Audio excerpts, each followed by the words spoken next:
All right. Good afternoon, everyone, or I guess maybe morning, depending on where you're at.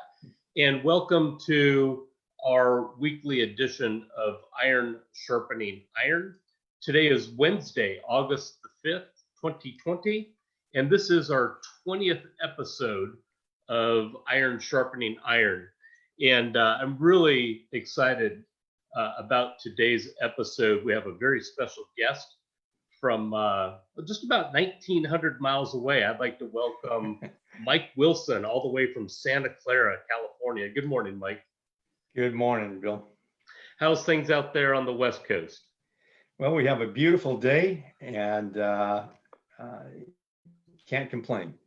Things are going as well as can be expected, living in the twilight zone right now. Yeah, no, you and I were visiting before we went live, and you all have some different obstacles to deal with than maybe we do here in Southeast Kansas. Tell me just a little bit about the church there in Santa Clara, and how is the church dealing with quarantine? Well, we have a bunch of techies here, and we've got Okay.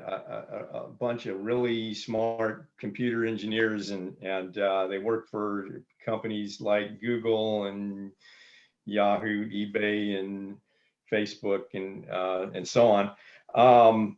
And so we use WebEx, which is kind of like Zoom, and we have been online for about 4.5 months now. And Okay. so we are beginning to meet in small groups informally in parks, in backyards, things like that. But we are not assembling as a congregation face to face or mask to mask quite yet. And in fact, the political climate here presents a series of challenges that, and I'm not sure how all of this is going to play out, but we're doing the best we can under the circumstances. Got a very talented group of people, though, and some very fine men and women of God here in the Silicon Valley. Now, just for the benefit of those who may not be aware, when you mentioned the political climate there in California, I'm assuming what you mean is that the governor's put some restrictions in place that are prohibiting you from meeting in person. Yeah, I mean, and it's not just the governor, even the local county people have gone or been over backwards to make it difficult for churches, for hair and nail salons. We're low on the totem pole in California. We're not considered an essential business by any stretch of the imagination. Right. And there are a lot of churches up and down the state that are revolting against that. And now they are threatening to turn the electricity off for churches that will buck the system. So it presents some special challenges for us. It must be hard because I think of like our brethren over in Nevada who, the casinos can be open. You can go to Caesar's Palace, you can go to the Venetian, but how dare you go to worship service? And I really think that you and I are living in a time we probably never thought we'd have to deal with, but here it is, and our faith is being challenged and tested like maybe at no time in modern history. Yeah, I think so. I mean, we've got Christians that locally that are all over the map in terms of their response to this, but it definitely presents a challenge. I know in Nevada, which is the next state over, churches can meet 50 or less, regardless of how wide open the church space is. But a casino can, I think, occupy 50% capacity, and so it's ridiculous. The Supreme Court ruled in favor of the state of Nevada on that, which is again ridiculous. So it's not just states out west; it's even the Supreme Court that I don't think is being entirely reasonable about that. Well, and the problem is that historically the Ninth Circuit has always been uh, more liberal in their decision making. So really, it's not surprising that they would have made that particular ruling, but it is disappointing nonetheless. Um, okay, so we've got a handful of people watching this morning. I'd like to welcome you all to Iron Sharpening Iron. We are with Mike Wilson in Santa Clara, California. And let me just talk for a moment about Mike. Mike is a tremendous scholar and warrior for the Lord. And I've known of Mike for many, many years and had the chance to meet Mike here a couple of years ago because we have a mutual friend in common. And Mike last year released a book called Inspiration to Ink: How We Got the Bible. And I asked Mike to come on today to talk with us a little bit about his book and maybe a little bit about how it came to be. Mike, before we get to that, though, I'm getting a message on my computer. Let me check this real quick. Hold on.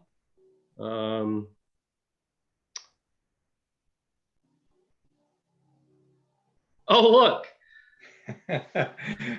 Good morning, Rick. Our mutual buddy, Rick Galuzza. Almost as if by osmosis, Rick was given the link to the Zoom today, and I asked him to jump in. Good morning, Rick. And he's got my book right behind him. I got it. I'm ready to go. Good to see you, Mike. Good to see you, Bill. Hey, well, it's been a spell since I've seen you, brother. You look good. I'm so glad that you had some time to jump on and join us today. Sure. For our friends who are watching, Rick and I worshiped together back in Seattle, and so Rick is joining us from the Pacific. Rick, in order to see you, I've got to go through Kansas. Exactly. It's the only way to do it. Well, Mike, I thought you'd appreciate having Rick jump on as a surprise. So absolutely. He's one Rick of my is going buddies. To join us, and there's Miss Leah. Good morning, Miss Leah. How are you? Hey, Leah. Hi, Mike. Hi, Bill. Good morning, Miss Leah. Miss you guys. All right, I'll step out. Bye. All right. Well, Rick, thanks for jumping on. It's great to see you. Jim Portillo says hello to you. And hey, as we go through this study today, folks, just drop your questions or comments down in the comment section here, and I'll feed those to Mike as we go along. But Mike, let's go ahead and get right to it. What got you interested in studying how we got the Bible? I'm going to make a confession to you. And, I'm a student, I'm a scholarly kind of guy. And yet for the longest time, I was not interested in this subject as much as I am a preacher. And part of the problem is there are a lot of books on this subject that are just way too technical, and they get down to nitty gritty and use a lot of technical language, manuscript families and textual transmission, insider terms and things of that nature. And they make yeah, there you go. You're flashing an example. That's what I was going to ask you, if you were referring to Lightfoot in any way. Well, I mean, there are a lot of books, not just that one, but and they make what should be a thrilling subject tedious, dry, and boring. Okay. And I have to plead guilty that I felt the same way when reading some of those things. And a couple of things converged over the last few years. One is I got really interested in William Tyndale.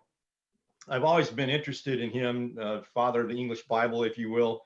And yet I read a book called Traces of the Kingdom by Keith Sisman a few years ago. And he really played up Tyndale's role and the attitude of Tyndale, which was much more friendly to a restorationist mindset than to a typical Protestant mindset in the 16th century.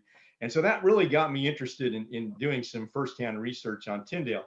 The other thing that happened, and this was like 5 years ago, we sold our house in California, and I was looking for some investments, and part of that portfolio was some alternative investments. I'd heard about, buying rare works of art, and I was interested in rare books, and so I bought some old Bibles. So I joke about this, about selling a house in California and buying some books. And Okay. but there's a kernel of truth to that. I bought these old Bibles, and I started getting interested in that. And interestingly enough, Rick and Leah used to live down here in our neck of the woods and moved back to Seattle. And I was visiting a Bible dealer there with Rick and Leah, live off the Sound in one of the islands. And so when I first bought from this antique Bible dealer for the first time, he sent a book about evidences. And one of the chapters in the book was by Ken Craig in Alabama about the plan of salvation. And so I said, well, small world there. So, but anyway, a whole bunch of things came together. I got interested in all these antique Bibles and took a real interest in it. I've got some Bibles that are probably museum quality, and then got interested in William Tyndale and converged all of that, and decided finally that we need something that gives a step-by-step framework that puts this out for the common person in a friendlier, user-friendly way, from divine revelation to the publication process, to the preservation process, to the transmission of the manuscripts, all the way down to the translation from the original languages into English in a concise and understandable framework that will enable people to defend the integrity of the book, of the Bible. And so what you're saying a lot is of the books about how we got the Bible don't do that. So I was going to say, so what you're saying is you've written something that a schlup like me could understand. Hopefully, everybody. I'm sure you can. Yeah. Rick, why don't you go ahead and chime in here? I think I gave you the talking points. So Mike, based on this, what are some of the potential benefits of studying how we got the Bible? Well, I think that when it's one piece of evidences.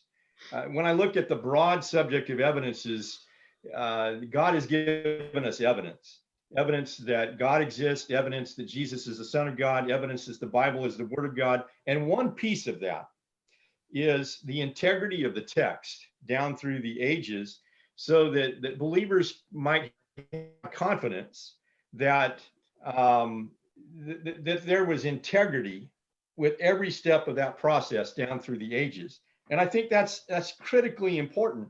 And I think a side benefit that I didn't even realize when I first immersed myself in this study 3, 4, 5 years ago. One was I didn't know how interested people would actually be in this. Right. And in a couple of different places, we ended up converting somebody, young Hispanic girl in Southern California, middle-aged Iranian guy who grew up Muslim. And both of them said this was the topic that put them over the hump. And then when we did a museum day showcasing a lot of these Bibles and some other materials last October, we had 300 visitors. Oh, wow, that's awesome. And what I would ask people is, especially members of the church, when's the last time you put on a special event like a gospel meeting and had 300 visitors? Mm-hmm. We had 300 visitors to this. And in my experience in holding seminars or little miniature meetings on this topic, the interest level is off the charts. And I was unprepared for that. I have to tell you that there is such a hunger for interest in how the Bible came down to us down through the ages, and people don't know. And so in terms of just getting it out there and the integrity of the process and each step down through the age, people are interested. Yeah. And we need to tap into that. Whenever you can you can ride the coattails of you know, the wind that's going in a certain direction. You know, you need to capitalize on that, and now is the time to do that. Yeah, I'm and just blown got away to by how many people are fascinated by this. Yep. And I got to see that firsthand, and it was incredible how it was set up and how the process went. It was just an incredible display. And I wanted it to be a road show, you know, but with Corona, you can't really do anything. Coronavirus restricts that. And the other challenge to that is transporting all these things from point A to point B. It's easier said than done. Yep. It's not something you just pack up in a trunk and you know, boom. Yeah. We're talking major pack up and you know, unpack type operation. Yep. So, Well, if you figure that part out, Mike, we'll welcome you into Kansas. And that would just give Rick a reason to have to fly down here. There you go. that's right. Now you said something really important that I want to point out, but it would put us ahead in our talking point. So I'm going to hold off on my question for just a minute. But if someone were to take and read your book and you know, study this topic of how we got the Bible, in what ways do you think that it helps people look at the Bible differently?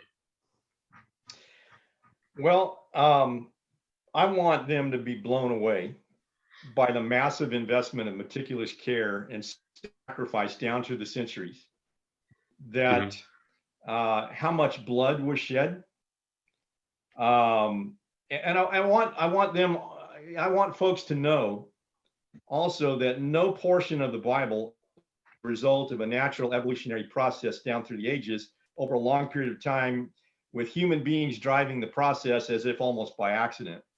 I want them to know that the Bible came down to us with eternal purpose and with the highest integrity, because God is the originator and God is also the guarantor that that every step is done with integrity, so that when we view the entire process from start to finish in retrospect, we see, in the words of the Apostle Paul, the power of God and the wisdom of God. And part of it is just opening up the hood, showing people the engine, the nuts and bolts of the publication and distribution process, and all of that's embedded in the text itself. But there are instructions in the text on how to differentiate a legitimate message of a prophet of God versus a counterfeit message. There are instructions about not adding, not taking away, not substituting, not tampering. There are warnings in the sacred text about that. And so there's just a lot of interesting things, even down through church history. I want to introduce people to William Tyndale, to John Wycliffe, to other people down through the ages, because these are stories that are not only fascinating, but they have a bearing on this whole issue.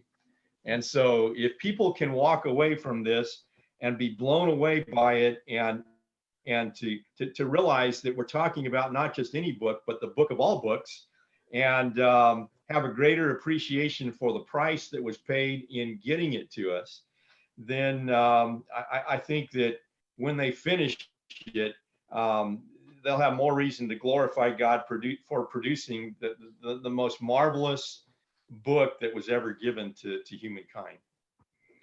Yeah, you know, I share the Bible with a bunch of people, neighbors, friends, people that really don't understand it. And, you know, they become skeptics about the Bible, and they all have things that they talk about. And one of the charges by the skeptics is that the transmission of the Bible was hopelessly garbled over the centuries. And how would you answer that narrative, Mike? Well, it's a totally false narrative. And the truth of the matter is we can essentially reconstruct the biblical text from thousands of Hebrew Old Testament manuscripts, from about 6,000 almost Greek New Testament manuscripts. It's about 5,800. From citations, virtually the entire New Testament, quoted by the early church fathers. You could essentially piece the whole New Testament together just by those quotations alone. by the Dead Sea Scrolls, by early translations of the Bible into other languages such as Coptic, other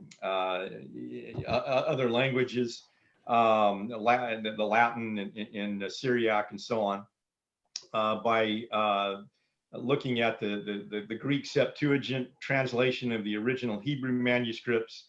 The average size of a Greek New Testament manuscript is 450 pages long. Now the early ones are a lot shorter than that, but as you go along, the average is 450 pages long, and there are 5,800 of them, and they date from the 2nd century, at least the early 2nd century, maybe even one or two from the late 1st century, depending on when they're dated, all the way to the 15th century when the Gutenberg printing press was produced. And so what, 450 pages long times 5,800, that's more than 2.5 million pages of text. And then you've got probably somewhere between 15 and 20,000 translations of the Greek text, over 10,000 in Latin alone. And so if you were to take all of the pages of manuscripts that fall in these different categories, you'd have something that would be 1.25 miles high. Oh, wow. And with other ancient works, you might have a stack that might be 1 foot or 2 feet high. Yep. So when you look at the integrity of the Bible and all the resources, copies of copies of copies of copies that come from different places all over the world, you can reconstruct the original text with a high degree of accuracy. And let me just jump backwards for just a minute. The importance then of something like the Dead Sea Scrolls is that when they found those scrolls, and we'll just take Isaiah, for example, the Isaiah scrolls that they found, so then they go and they compare these scrolls with what we had at the time, and lo and behold, they're the same. Yeah. And so that's the value of that type of discovery that, oh, wait a sec, the translations and transmission over the years has not been altered and adulterated like some particular groups lay claim to, right? That's one of the challenges the LDS bring up, is that, well, the Bible's been so adulterated over the years, you just can't trust it. Right, but that's absolutely false. And you point out rightly that the Isaiah scroll found among the Dead Sea, and there were about 200 or so biblical manuscripts, Old Testament manuscripts found among the Dead Sea Scrolls, and the most significant one is the Isaiah scroll that you mentioned, and that dates from the 2nd century BC. So number one, it gives us rock solid evidence. You cannot post date, for instance, Isaiah 53 or Isaiah 7:14, that they're amazing prophecies about Jesus, as well as all the others in Isaiah. You can't post date them after Jesus Christ, because here's a manuscript that predates Jesus. Right. But the second thing is the oldest scroll of Isaiah that was found among Hebrew manuscripts, the oldest Hebrew manuscript of Isaiah, dates from the 9th century AD, prior to the discovery of the Dead Sea Scrolls. So all of a sudden you have an Isaiah scroll that's 1,000 years older than the oldest one we had at the time, right, when this was discovered in 1947. So you have all of a sudden one 1,000 years older, and yet it's the same book of Isaiah. Right. There may be minor textual variants, but it's the same book, and it hasn't been tampered in any appreciable way, which should give us confidence in the entire process down through the ages, that when scribes copied these, they were extremely meticulous, and it just should heighten our confidence in the whole process. So when somebody says, okay, Mike, we don't have any original autographs, because papyrus would have disintegrated over time, and so all we have are copies of copies. Go ahead and answer that narrative. You kind of already have, but go ahead and just tackle that one. Yeah, I could say a lot about that. One of the first things I would say is that, and this is a very recent development. I didn't touch on this in my main volume, which is Inspiration to Eat, but I did touch on in the teacher supplement book. For those who want to use that as a class book. But in a very recent development, Dr. Craig Evans argued that the autograph originals in New Testament books may have had a much longer lifespan than is normally assumed. Entire papyrus libraries, for example, were thrown away in the garbage dump of Oxyrhynchus, Egypt, and were discovered in the late 1800s. And the average lifespan, get this, the average lifespan of a literary document that was found in that dump, and there were thousands of documents found. The average one can be dated with precision to 150 years on average, 150 years old before they threw it away. So wow. Most of the Dead Sea Scrolls were 100 to 150 years old, with some 200 and 300 years old, and evidently still in use when they were preserved in the caves that where these documents were found. So when Tertullian says in AD 190 that the authentic writings of the Apostle Paul still existed in Corinth, in Philippi, in Thessalonica, Ephesus, and Rome, we should not automatically dismiss that as improbable. When Peter, Bishop of Alexandria, writing about AD 300, speaks of the autographed copy of the evangelist John, which is still preserved in the church in Ephesus, we should not automatically write that off either. But the fact that probably the original autograph still existed toward the end of the 2nd century, you have all kinds of New Testament documents that date from the 2nd century that would have overlapped.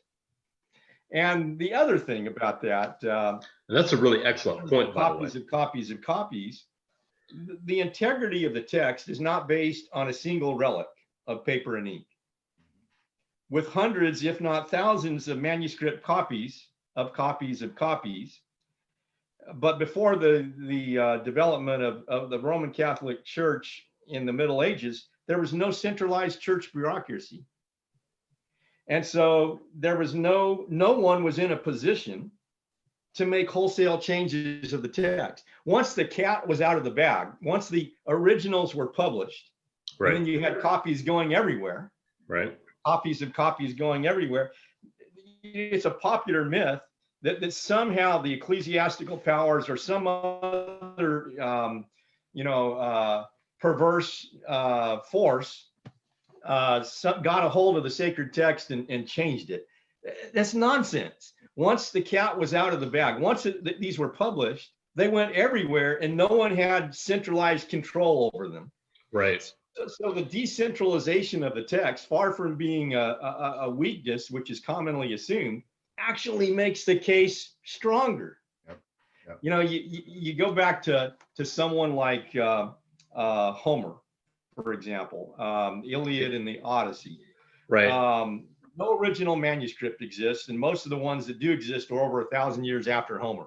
Right. Not so much as a couplet written in Shakespeare's original hand has proven to exist, and he died in 1616, just over 400 years ago. Although there are occasional questions about who Shakespeare was and all that, no one would deny that a genius produced these wonderful works, and no one would say Hamlet should not be performed in theatrical productions just because we don't have the original handwritten manuscript. And it's interesting, Mike, because if you look at the Iliad, with the manuscripts that exist, experts say, well, you have to allow for up to 5% of error in the translation of what we have today. Conversely, New Testament scholars say there might be 0.5% of all text that's in question. But even with that 0.5%, it's not going to change the context of a particular passage. So I think that shows the providential power of, you said God was the guarantor of the word that we received. And I think that helps demonstrate that God would ensure and make sure that we would get the word unadulterated. That's exactly right. I mean, you take a copy that is found somewhere in the Middle East, you take a copy in Europe, you take a copy in Africa, you put them together. Right. It's the same word by That's and right. large.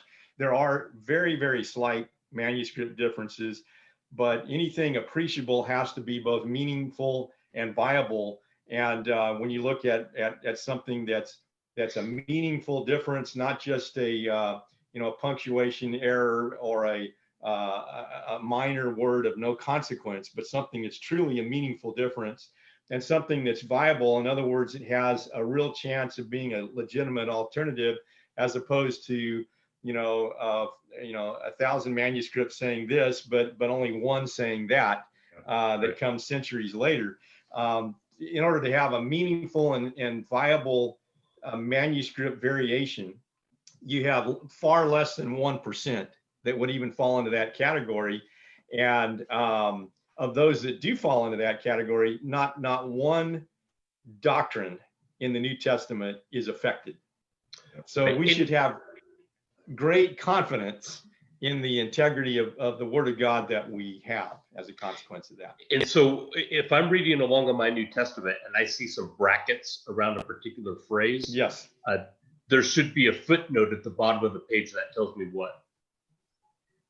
Should be a footnote that tells you that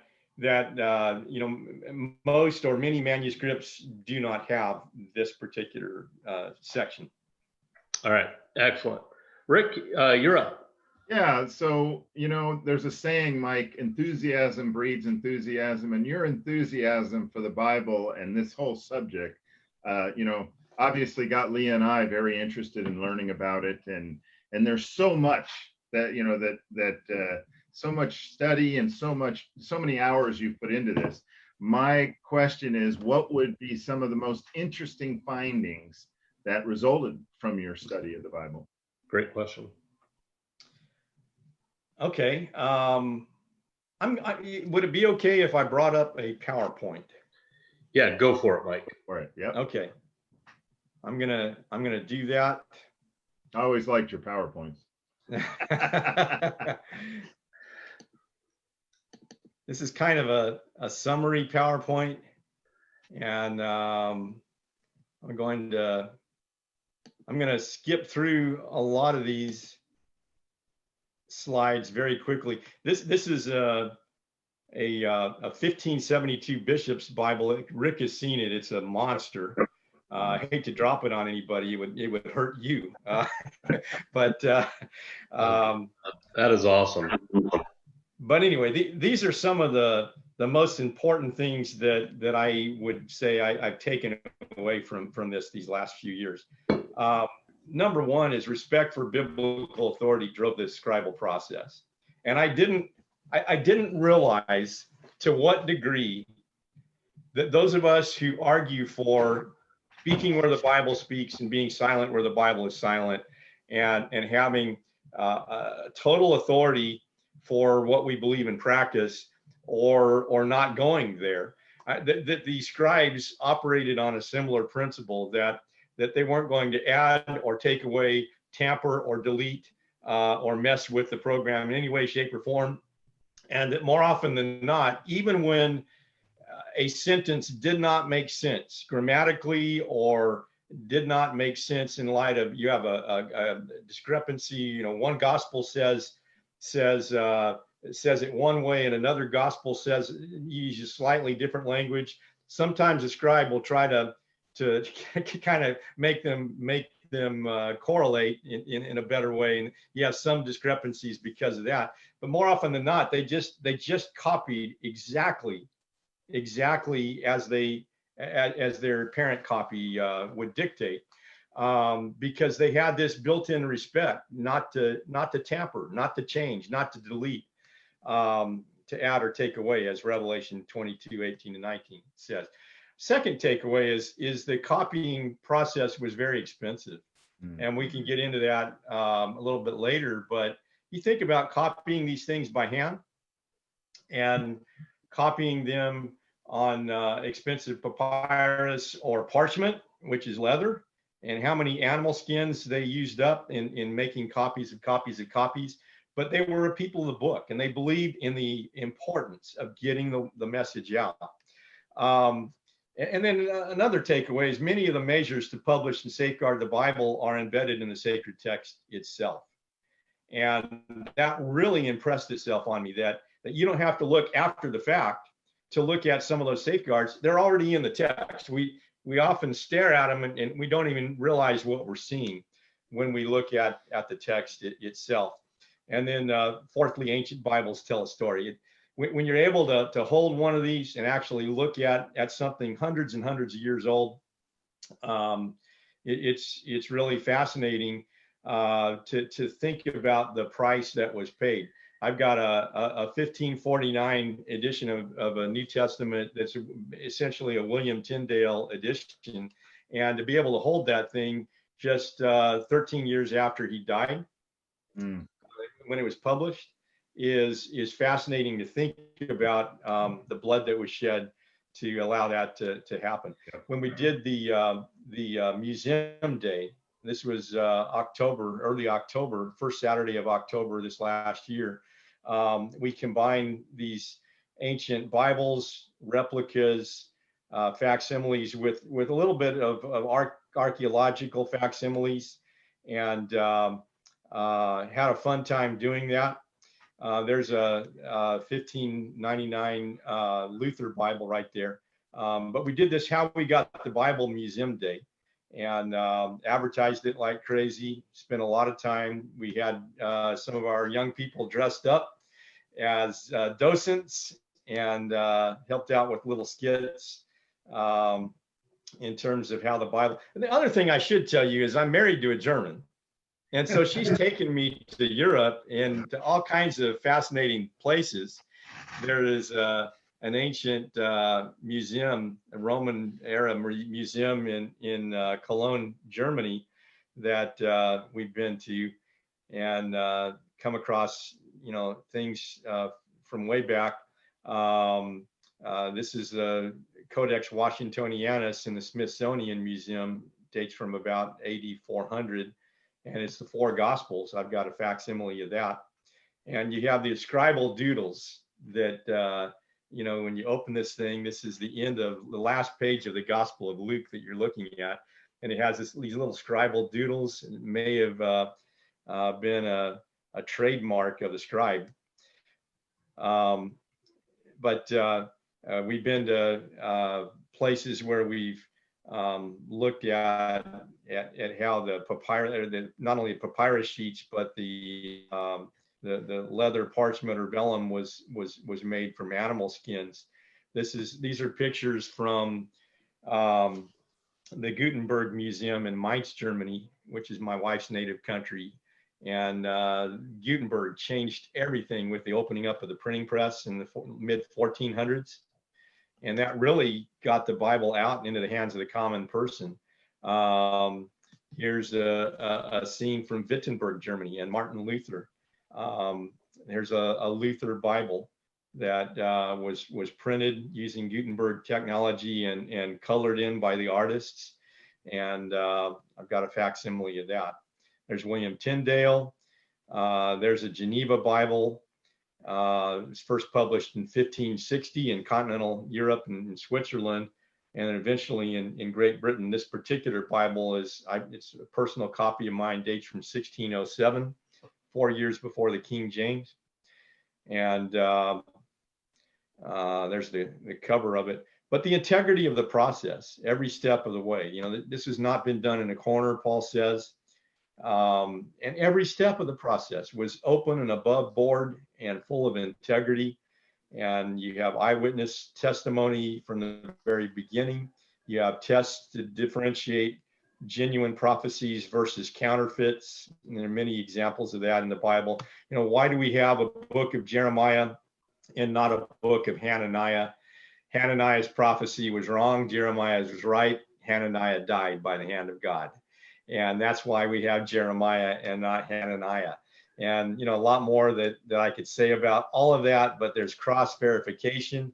You have a little statement that we often just read right past in Leviticus 17:18, that when the king would write out a copy of the law of Moses, the book of the copy of the law that he had would have to be approved by Levitical priests. That was one of the checks and balances used.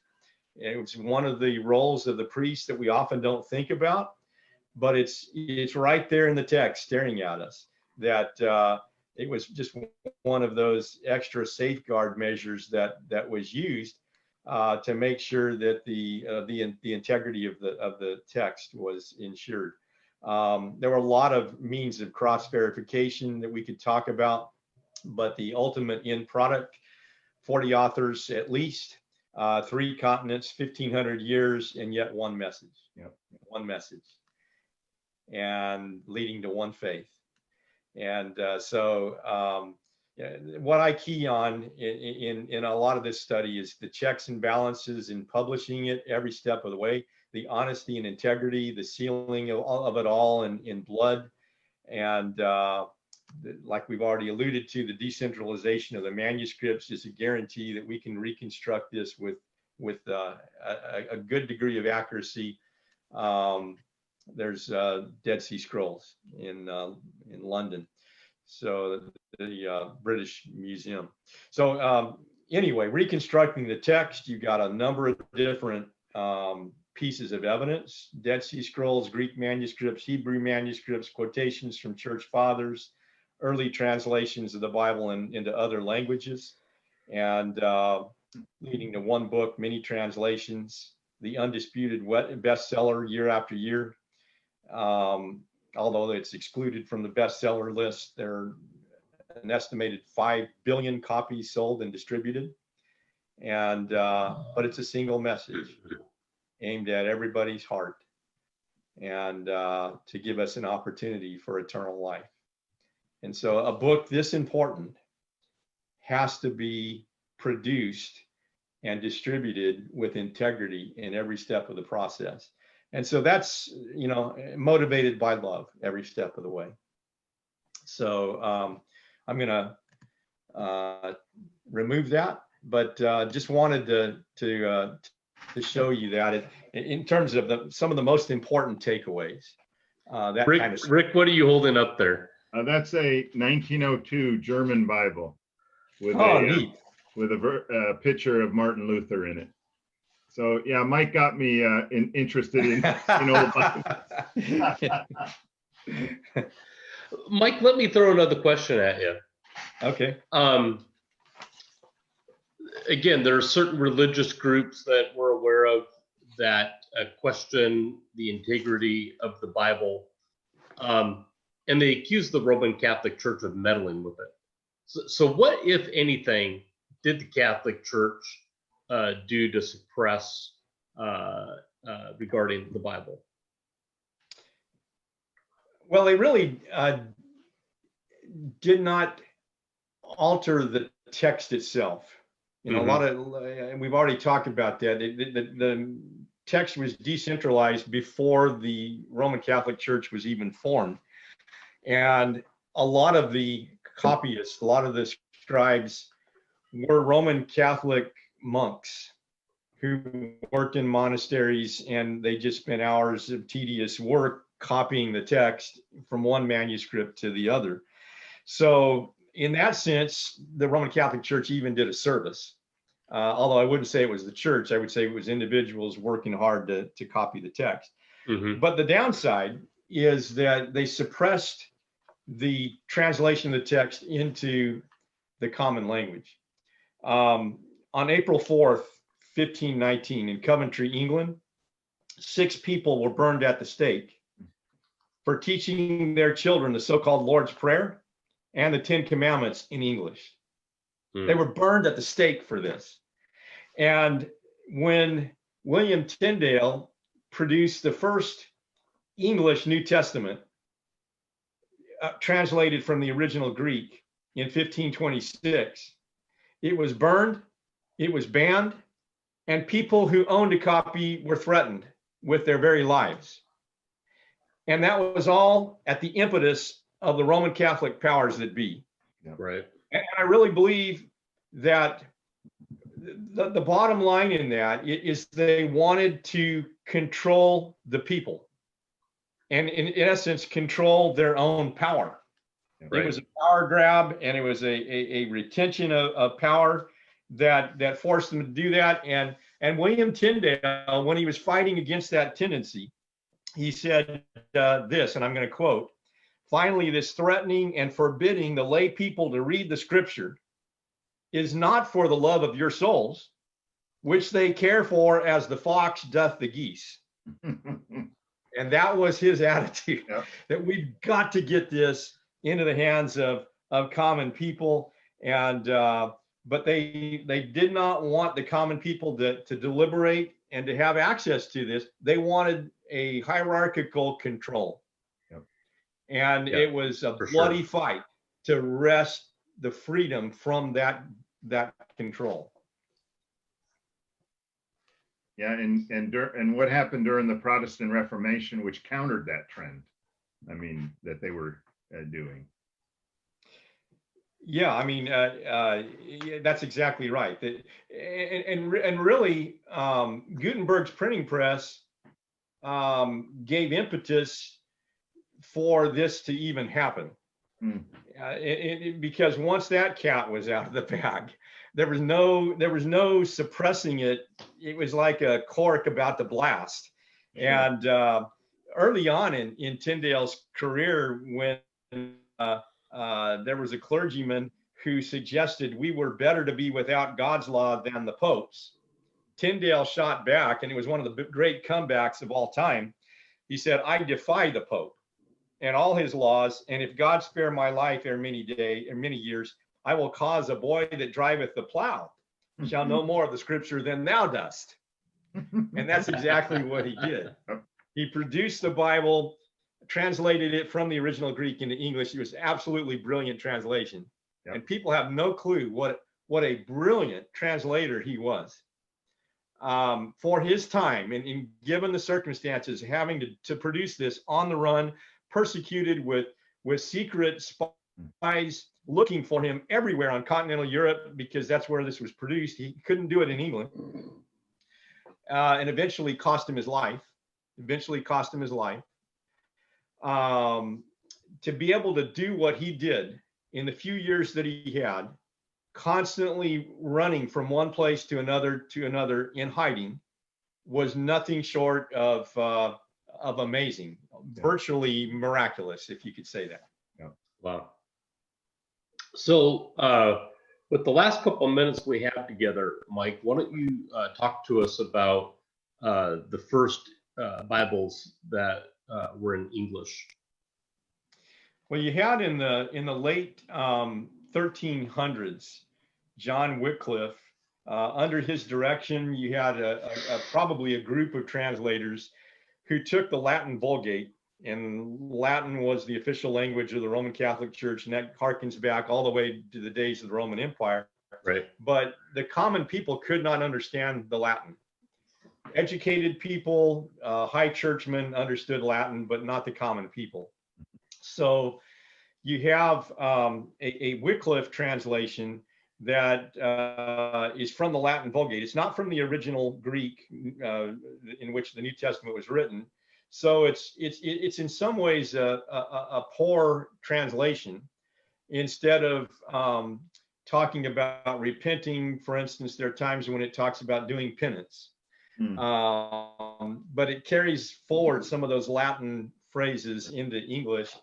And it wasn't until William Tyndale went back to the original Greek text that was updated by Erasmus, who was Roman Catholic and believed in translating this into the common language of the people, but he was too conservative to leave the Catholic faith. But William Tyndale and others were rebels against the Catholics. And so he said, we got to do this. And so he produced a renegade copy of the Greek or New Testament in English, and it became a covert thing. It was shipped from continental Europe over into England. And then from that time forward, it was outlawed. And his dying prayer when he was strangled and then his body burned at the stake, his dying prayer was, "Lord, open up the King of England's eyes." Mm. And then just a year later, King Henry VIII finally allows the Bible to be translated into English.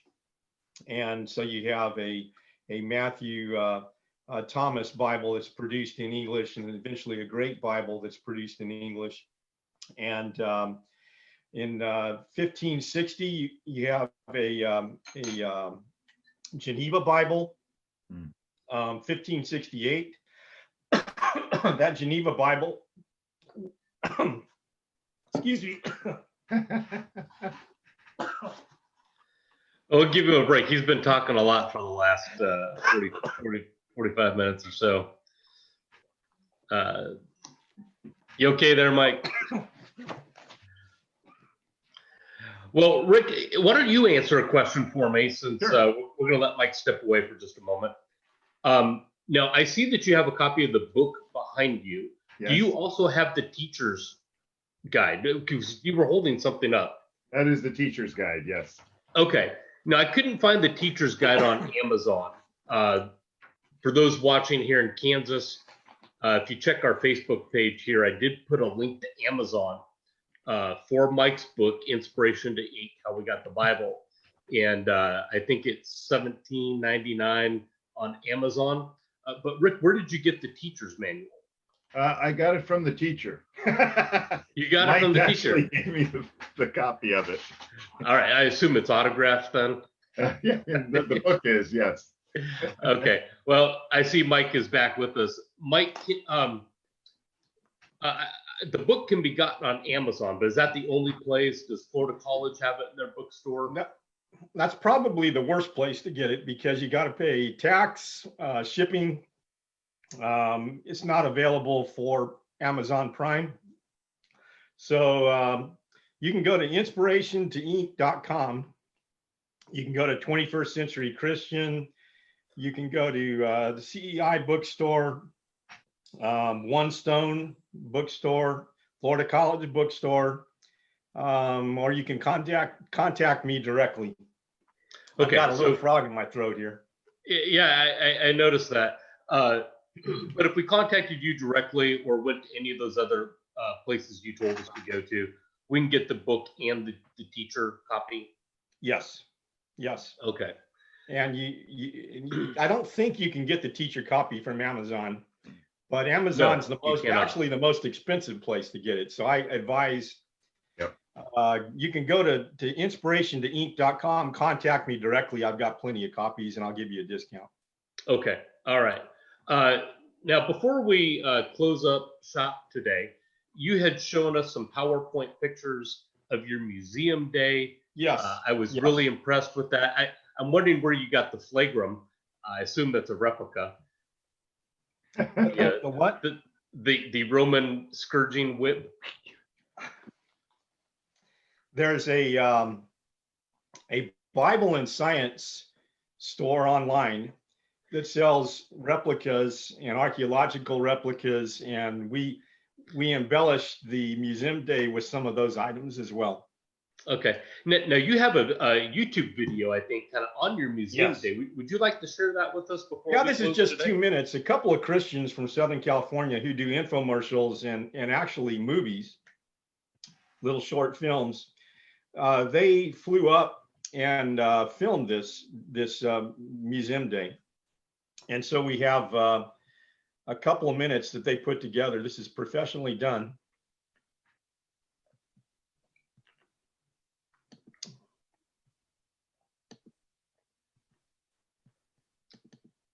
And Rick, while he's setting that up, you had a note from Gail Radke, and she wanted you to know she missed you and Leah. I miss them too. Okay. All right, Mike, go ahead.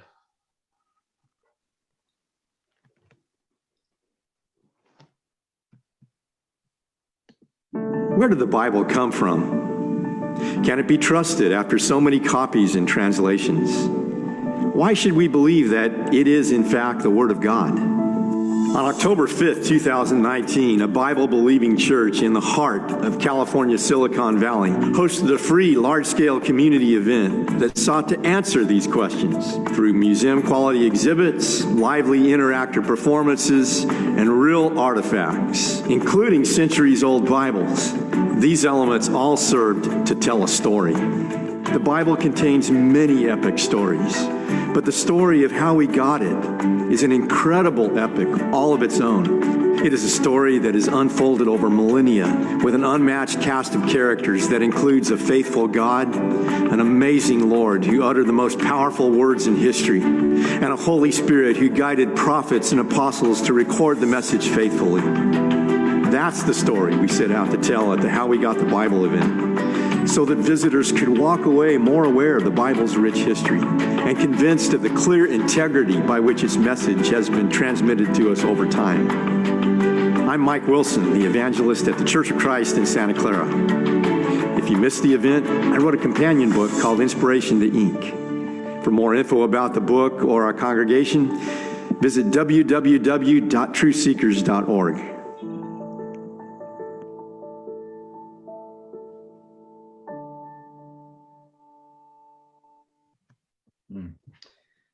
Mike, that was outstanding. Really very well done. I want to commend you for your love for God and His Word, and your enthusiasm and energy in putting this work together to share with us. And so thank you for taking time out of your super busy day to jump on Zoom with us today and share a little bit about how we got the Bible. I wish you and Andrea nothing but the best there in Santa Clara. And continue. Thank you. Sorry about getting choked up there. Rick must be on the call here. Yeah, it must be. It's Rick's fault. I'm sure of it. Well, I'll tell you what, I appreciate the invitation to be here, to be with two of my very good friends. And this was so informative. And I know everybody that's watching it is, got a lot out of it. I just appreciate you guys a lot. And Rick, I want to thank you for taking time out of your work day to join us. And really think about it, fellas. What a blessing it is to live in time and age when we have this type of technology where, Rick, I haven't seen you in almost 2 years now, but here we are face to face and I can visit with my friend. Exactly. All right. Absolutely. Well, guys, I want to thank you both. May God bless you both richly. And I'm going to go ahead and end the podcast. And thank you again, Mike. God bless you, and a continued improvement on your health, my friend. Well, thank you. You too. Take care. Thank you. All right, guys.